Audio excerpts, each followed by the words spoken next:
The Signal Oil Program, The Whistler.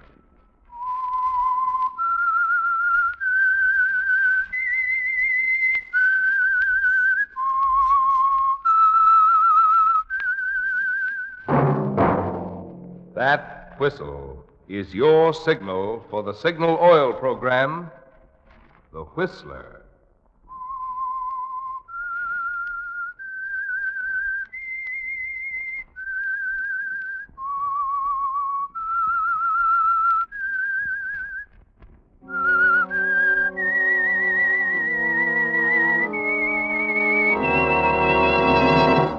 I am the Whistler, and I know many things, for I walk by night. I know many strange tales hidden in the hearts of men and women who have stepped into the shadows. Yes, I know the nameless terrors of which they dare not speak.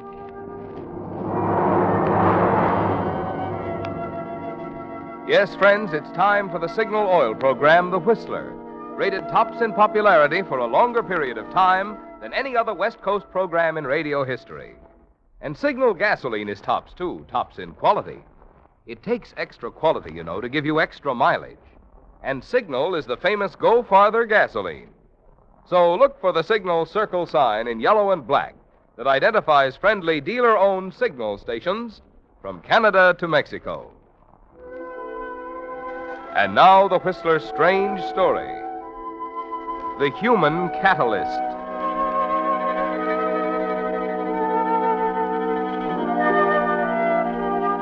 In the field of chemistry, there are curious substances known as catalysts. Curious in that their mere presence together with other substances causes a violent reaction in which the catalysts themselves don't take part. In a way, they simply stand on the sidelines, untouched by the reaction they cause, unaware what they've done when it's all over. There are catalysts, too, among human beings. And on the night of February 3rd, on the terrace of a resort hotel in Miami Beach, a 17-year-old girl named Arlene Foster was about to become one. She didn't know it, of course, and like catalysts in chemistry, she never would.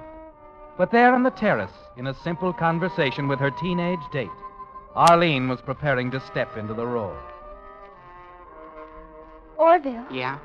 There's something I better tell you. I want to be fair, Orville. Look, Arlene, if it's another confession, I'm just not interested. I'm crazy about you as you are. That's just it. That's why I have to tell you no. Vic's coming back, Orville. It's only a few weeks off. Vic who? Vic Stanfield. The orchestra leader that was here last year. He's bringing his band here to the hotel. Just as he promised me. Well, what's so important about that? But I don't want to deceive you, Orville. You see, Vic and I love each other. Huh? What are you talking about? Why, he's an old man. He must be 30. How could Orville, sometimes love doesn't pay any attention to ages. You see, before he left last season, Vic and I had an understanding.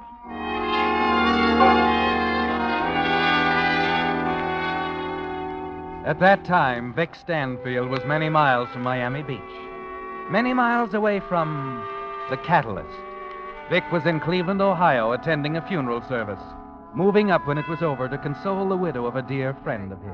I do appreciate it. Mrs. Westover, I hope you know how I feel. Oh, you're Mr. Stanfield, aren't you? Yes, Vic Stanfield. I was one of Carl's best friends. Oh, yes, of course, Mr. Stanfield. If there's anything I can do, perhaps drive you home? Well, that's very nice of you, Mr. Stanfield. My car is right out front. If there's anything Here we are.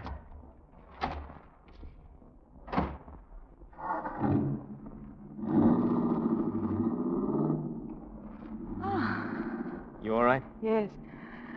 How was I? Wonderful. Wasn't easy. You don't think any of them... No, nobody suspects a thing. No. Well, what now? We'll be married in a month. We'll go south with a band and spend our honeymoon in Miami. Oh, that seems awfully fast. Look, sweetheart, let's not get into that again. We could hold a ceremony right in that church 10 minutes from now. Let them talk all they want. But, Vicky, don't you think It's clean, baby. There's not a trace, not a scrap of evidence. Just relax, baby. Relax. You left your husband's fatal accident up to me. Now do me another favor. Let me take care of the future, too.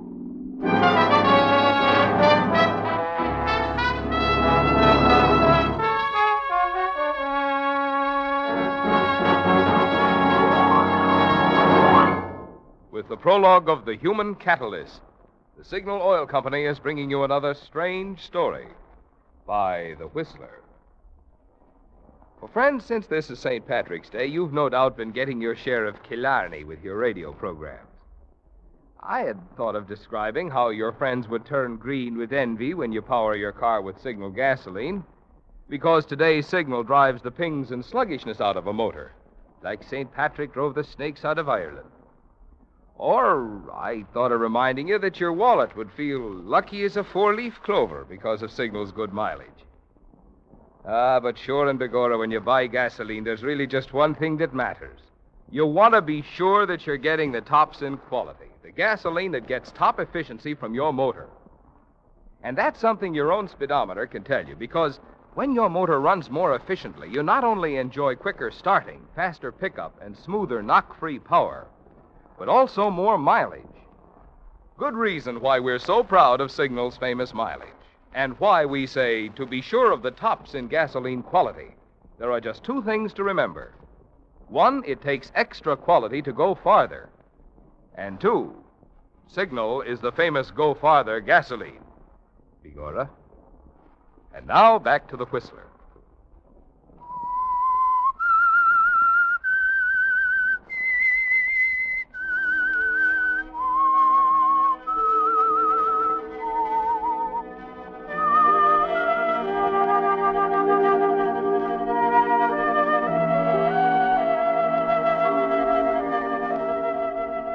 Yes, it was clean, Vic. So clean that you and Thalia could flaunt your love at them. Throw it in their faces, let them think and talk all they wanted. Because you're sure that in killing Carl Westover, Vic, you committed the perfect murder.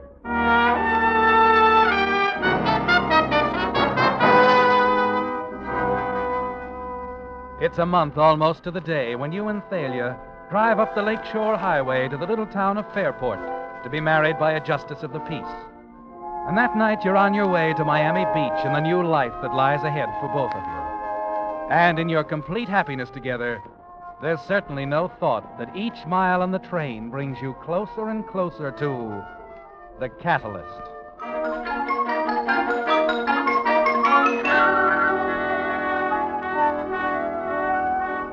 He's on his way, Orville. Vic's on his way back to me. Will you cut it out, Arlene? You're just being silly.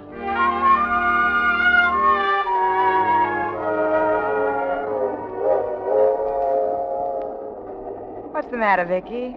Huh? Oh, you're so quiet. Oh, I don't know. A little tired, I guess. Yeah, I'm tired, too. Happy, Vicky? You bet. You? You know I am. You're not worried or anything? I mean, about Carl. Look, sweetheart, forget Carl. He's gone. He's off the books. And there's just you and me. And that's why it's so perfect. Because we're the only two people who know. The only ones we'll ever have to worry about. And with us forgetting it? Right. It's all over. Your life in Cleveland, everything, just like it never happened, baby. Oh, baby, we got a lot of living to do. A long way to go together. First stop, Miami Beach.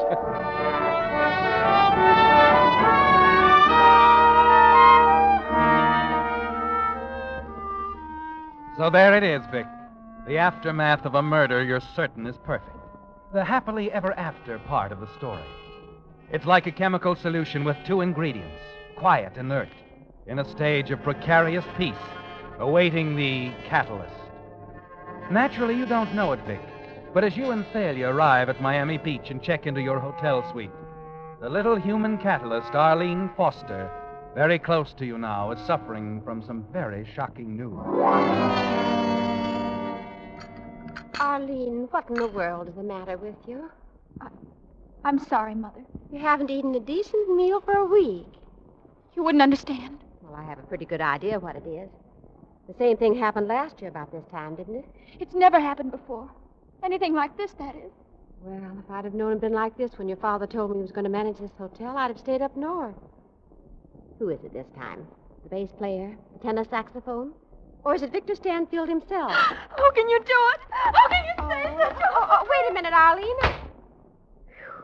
I wonder if boys are any easier.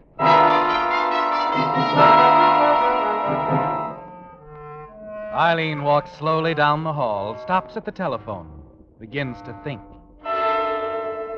Married. Vic married. But he couldn't love her. Somebody ought to tell her what she's doing to Vic. She has no right to be his wife. He doesn't love her. He can't possibly love her. Somebody ought to call her on the telephone and... The telephone. The telephone. Excuse me, Vic. I'll get it. Sure, honey. Hello? Mrs. Stanfield? Yes. There's something you should know, Mrs. Stanfield, about your husband. Who is this? I'd rather not say. I'm calling to tell you made a very serious mistake. A dangerous one. Just a minute. Victor doesn't love you, Mrs. Stanfield. He never did. He's been in love with someone else for a long time. See here, if you think I'm going to listen That's to you... all I have to say. You may not believe it now, but you'll find out soon enough. I've told you the truth. Well, there's something you ought to know, whoever you are. Hello? Hello? Hello? Oh, In a way, it's kind of funny. Wait till I tell Vic. Darling, I had to run right up the minute I got off the plane. Well, I'd have shot you if you hadn't, Jeannie. Lord, it's so good to see you. It seems like a year since we... Vic. Thalia, darling, this is Jeannie Long. I've mentioned her to you. Used to sing with a band. How do you do? Yes. Jeannie's back with us for this engagement, darling. Been a long time, huh, Jeannie? You know, Thalia, we two practically started out together. Is that right, Jeannie? Well, I'd better be getting down to my room. I've got to unpack, and you know how it is. Take care, Vicky. See you in an hour or so. Yeah, you bet. She's a lovely girl, Vic. Yeah, swell. Now, let me see, where was I? Yeah, here we are. What's that? This is a property assignment, darling. I meant to bring it up before this, but I just didn't get around to it. Look, I think we'd better put your property, all your assets, in fact, in my name. What? Don't look at me like that, darling. I'm not after your money. It's a legal thing, dear. A way of protecting your share of Carl's estate from any stray creditors that he happened to leave kicking around, you know. I had the papers drawn up yesterday afternoon, and I... What's the matter, there? Vic, give me a cigarette, will you? Sure. Thanks. Now, tell me, how long have you been thinking about this? Thinking about it? Why? I'm just curious. I think I have a right to be. There's $180,000 roughly, and the property in Cleveland. I don't like the way you said that. Then I'm sorry. But I think you better explain it more carefully. I was about to, my darling, when that phone call... Wait a minute. Who was that call from, Thalia? It was nothing important. No? I think it was. Look, who do you know in town, Thalia? Who'd be calling you on the telephone, huh? Worried, Vicky? Maybe. Too bad.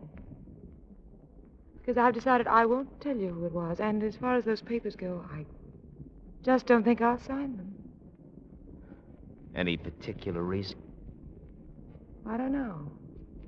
Intuition, maybe. I think it's something else. But there's no point going into that now. I'm due downstairs in 10 minutes. Good night.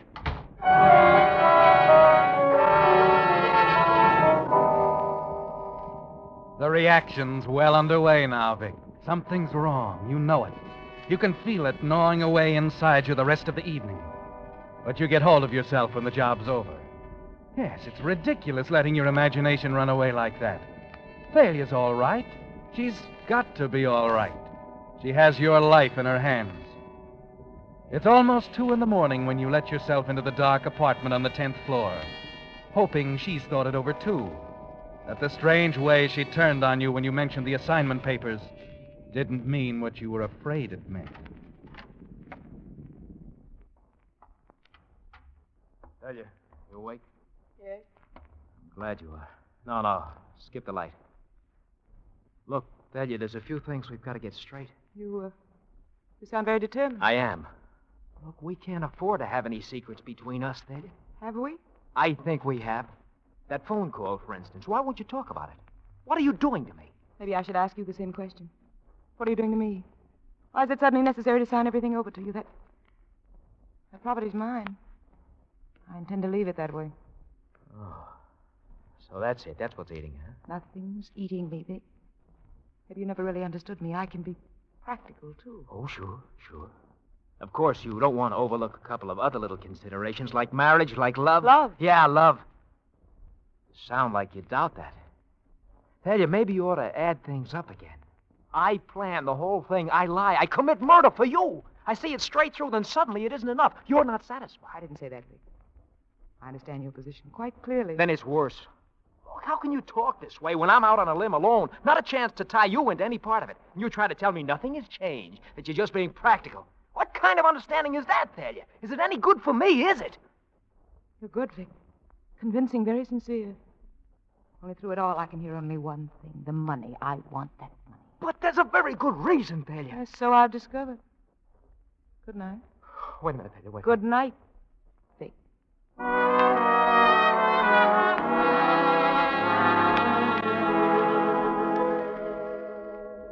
Look, mister, when you hire a private detective, you at least have to tell him what the job's all about. Look, I've told you all you need to know, Mr. Shand. What's wrong with your wife? You afraid she's thinking of suicide or something? I don't know. Look, if you want the job, simply do as I ask. Follow her. Wherever she goes, follow her, and keep me informed. Okay, mister. She'll never leave that hotel without me tagging right along. It's a stalemate now. Both of you quiet, feeling the tenseness in the air, waiting for something to happen. Then, about a week later, on a downtown street, Shand gets careless. What do you want? Why are you following me? Huh? Well, now, look, lady. Don't try to deny it. I saw you yesterday, too. And the day before that. I don't know what you're talking about. You're doing it for him, aren't you? My husband. Listen, lady, you're talking crazy. Why would your husband have someone following you? There's a good reason. Like what? Money makes people do things like this. Money? My money. If it was his, he... If what? If anything happened to me. Why didn't you do it now? What are you waiting for? Excuse me, lady. I'd better go see a guy.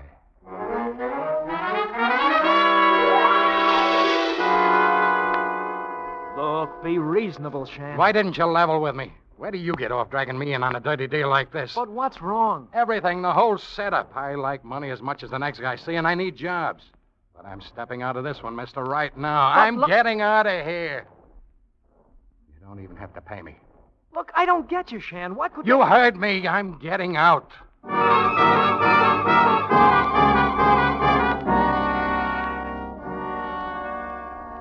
It's almost out in the open now, isn't it, Vic? But not quite. Because you're not even sure what's happening. Not able to talk it all out with the one person you should go to with a problem. Because right now, she is that problem, and you're alone. That's what's so terrifying, isn't it, Vic? Your complete helplessness. And you have no way of knowing, of course, that now tonight, the band assembles on the platform as you check quickly through the evening's dance program. Thalia is facing Jeannie Long in her dressing room. That's a very strange question, Thalia. Under the circumstances, I don't think it is. In any case, how I feel about Vic is my own business. You can't expect me to believe you've never been in love with him. That'd be pretty silly. Yes, I think so. I think you're still in love with him. Maybe. But why do this the hard way, Thalia? Why not ask Vic how he feels? I know how he feels. Well, you leave me speechless, darling. I'm not surprised, Jeannie, but Vic might be. I'm going to settle a few things for him tonight.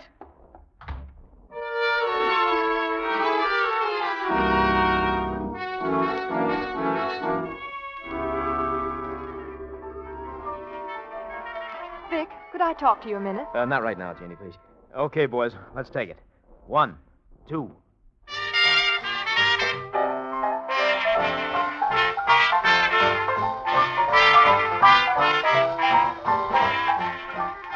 It's a struggle, isn't it, Vic, as the job begins? As you try to concentrate on the music and the piano in front of you, while your mind is on other things. The money, the property, it's mine. I intend to leave it that way.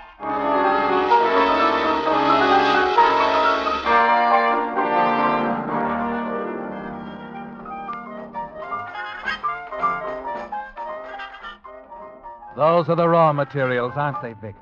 Something for a man's mind to work on. Particularly a mind like yours, with murder lying underneath everything else. Yes, you can close your eyes there at the piano and hear things like this. I love you. Don't be ridiculous, Vicky. Carl annoyed me. I wanted someone to do a job for me, and you came along, so... You let me go ahead. The money, darling. The property in Cleveland. I want them. I got them. And I won't have to pay for it, will I, Vicky? No. No, she won't get away with it.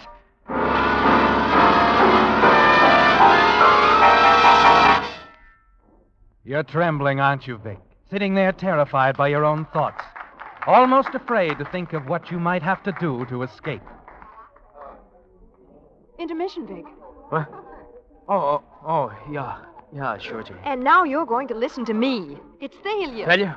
What about Thalia? Well, she said the oddest thing. Something about settling things for you tonight. I knew it. What? That little... Vic, what is it? Settle things, huh? I'll see about that.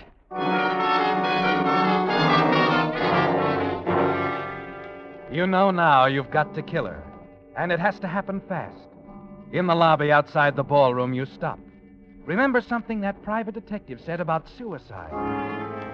You can make it look like suicide, Vic. Just by taking the time to set it up. Getting yourself a witness. Yes, the telephone girl will do. Ethel. Oh, what is it, Vic? My wife. Is she in her room? Well, I think she went up just a little while ago. Oh, Ethel, was she all right? Did she say anything about not disturbing her? I don't know. Is there something wrong? I don't know. She's been very upset lately. I don't know what it is, but the way she's acting, I'm afraid she might do something to herself. I'd better get up there right away.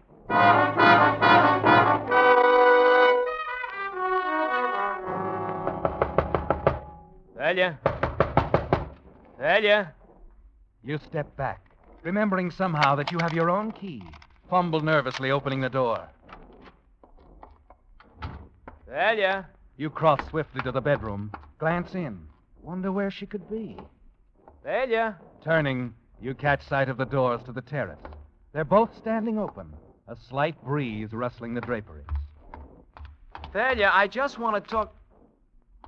What's the matter, Thalia? What are you doing out there on the terrace? Don't you come near me. You can't do this. But we're going to talk, Thalia. Don't back away from me. Don't leave me. Leave me alone. Thalia, look out! Stop the rail, you'll go over!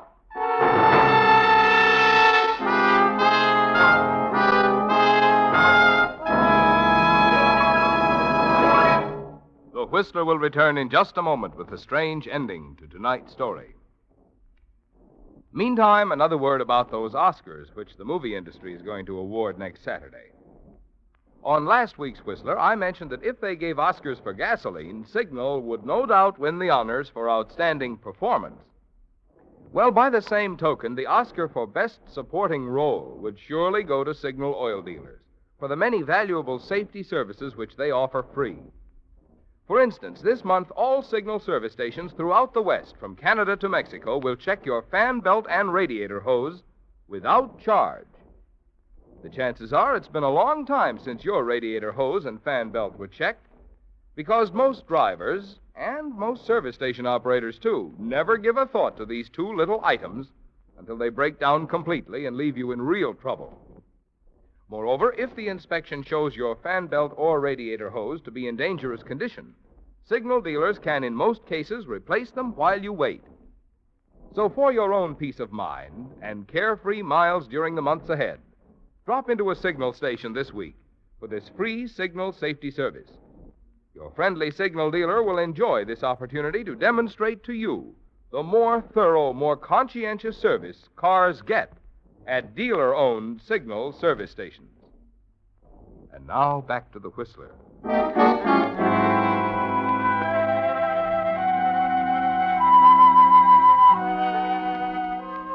It's all over, Vic.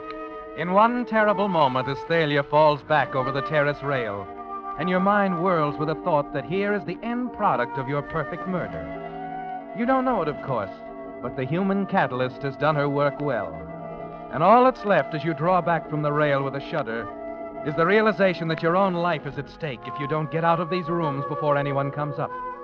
You're sure there's time, but you cross swiftly toward the door, thankful that you left the idea of suicide with the switchboard girl. She's got to back you up, Vic. It's the only hope you have now. Mr. Stanfield? Yes. Glad I ran into you. I'm Lieutenant Harrison, Miami Police. I don't understand. Afraid I don't either, Stanfield. Your wife inside? I don't know. I just stepped in the door myself. Oh? Well, have a look, will you? You see, she called us tonight. She what? Called us. She was quite upset. Oh, I know she's been acting strange lately, but I didn't What think... she had to say was quite strange, Stanfield, but maybe I better step inside. Yeah, sure, but I...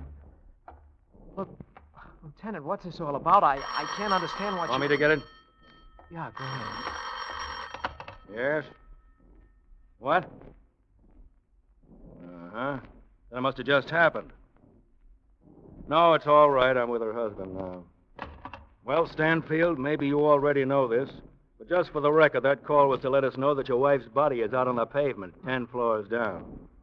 Oh, no. That's the terrace over there, huh? Pushed her right over the rail. No, please, it was an accident. I can prove it was an accident. Maybe you can, Stanfield. I don't know. You'll have your chance, of course. But when she called us just 20 minutes ago, she said she was certain you were going to kill her.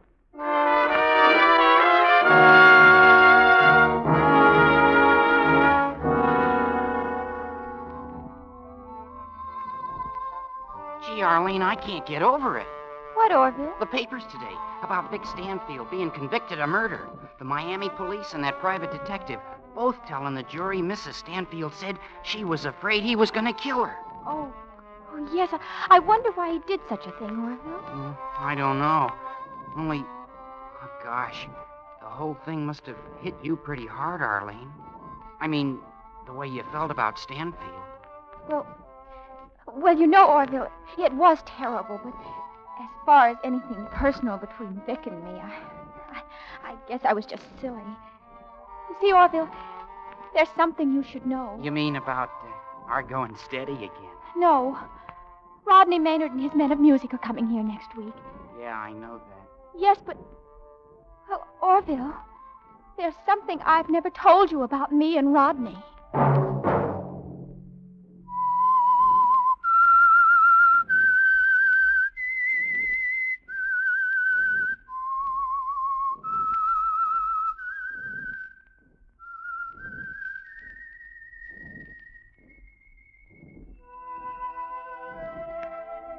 Let that whistle be your signal for the Signal Oil program, The Whistler, each Wednesday night at this same time. Brought to you by the Signal Oil Company, marketers of Signal gasoline and motor oil and fine quality automotive accessories. Signal has asked me to remind you, to get the most driving pleasure, drive at sensible speeds, be courteous, and obey traffic regulations. It may save a life, possibly your own.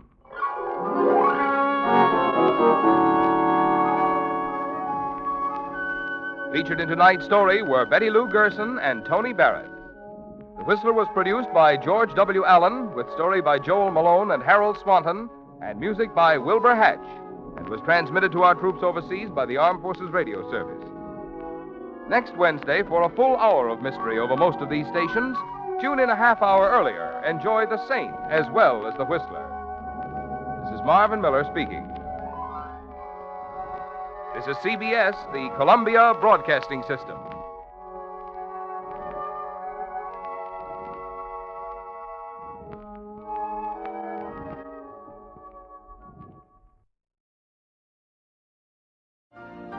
You've been listening to the OTR Gold Network. Find more classic radio at otrgold.com.